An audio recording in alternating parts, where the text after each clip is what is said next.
Aldous Huxley was an author who was not afraid to express his feelings of the things in life, and was also a man who wasn't afraid of LSD.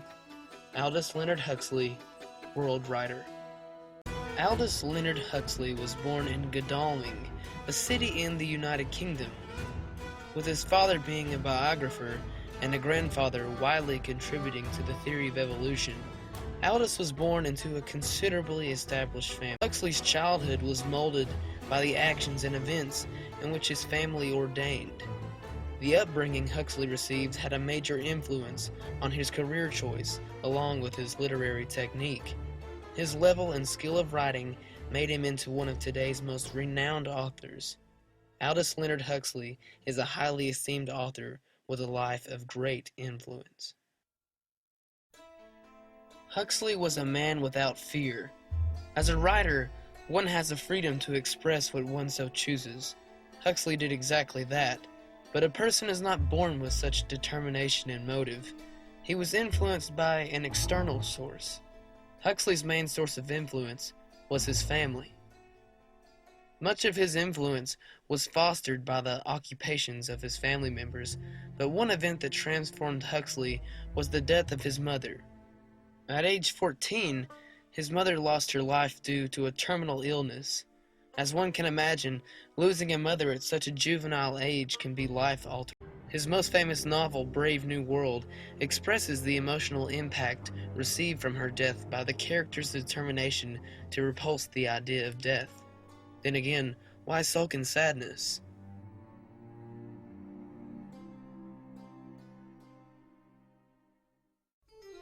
Another one of Huxley's life-permuting events was his suffering of near blindness. At age 16, Huxley was diagnosed with keratitis punctata, a disease that caused nearly all of his eyesight to diminish. At this age in the United Kingdom, Huxley was already a college student at Eton University. One can envision that near blindness could have ruined his hope of a future, but Huxley demonstrated superb work ethic and perseverance by continuing his schooling at Oxford University and graduating with honors despite an eye deficiency. In a biography of his life, Julian Huxley, his brother, once said, "I believe his blindness was a blessing in disguise." Aldous Huxley's early life and childhood were the mere beginnings of an exemplary life. Education and studies were the main occupations in the Huxley family. Alongside a father, grandfather, and brother in a successful study of sciences and a mother in teaching, Aldous had much to live up to. He made a confident decision to undertake a career that the Huxley family had never seen. Due to the detriment of his eyesight, Huxley was not able to pursue science or combat. Huxley turned to an option that he felt best suited him, which was made available in Oxford. Aldous Leonard Huxley became a writer. Most great authors start out small. If their beginning works are successful, then their latter works are quite triumphant. Huxley started out small. His first gift to the world of literature was a collection of poems published in 1916. He would later publish 2 more poetic collections and a book of stories prior to the works which made him famous.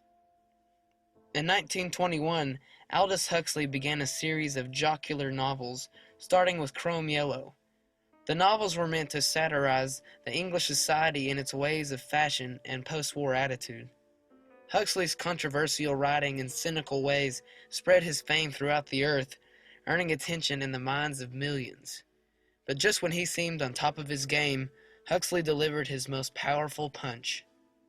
Brave New World is a novel in which the book society depends solely on science and technology. Huxley's entire life and the world around him inspired the writing of this novel. One can visualize the fear that he expresses by his thinking of what the future could possibly become.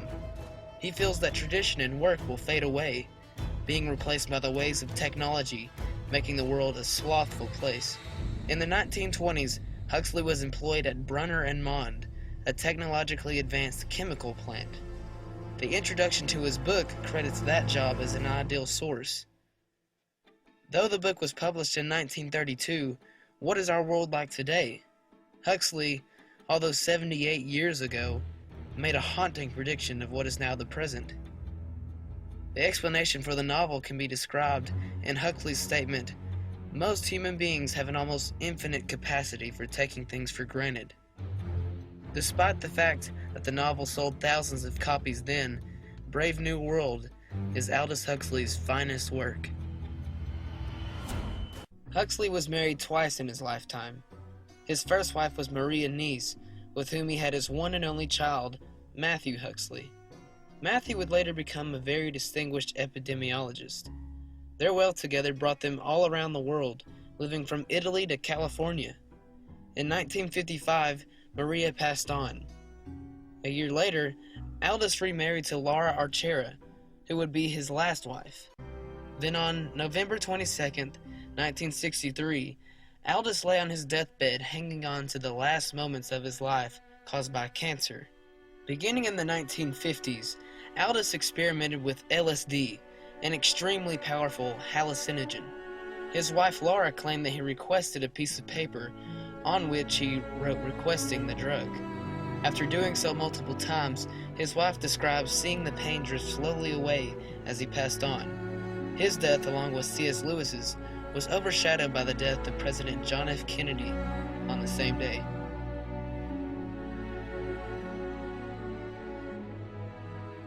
Aldous Huxley is one of the world's most influential writers, which he could credit to his family and the events that took place in his life.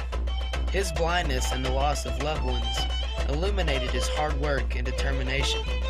He is the perfect example of someone who was not afraid to voice his opinions and critique the world of its deficiencies. He will be remembered for that and the legacy he left behind. Huxley told it best when he stated, "There is only one corner of the universe you can be certain of improving, and that's your own self." Aldous Leonard Huxley will never be forgotten.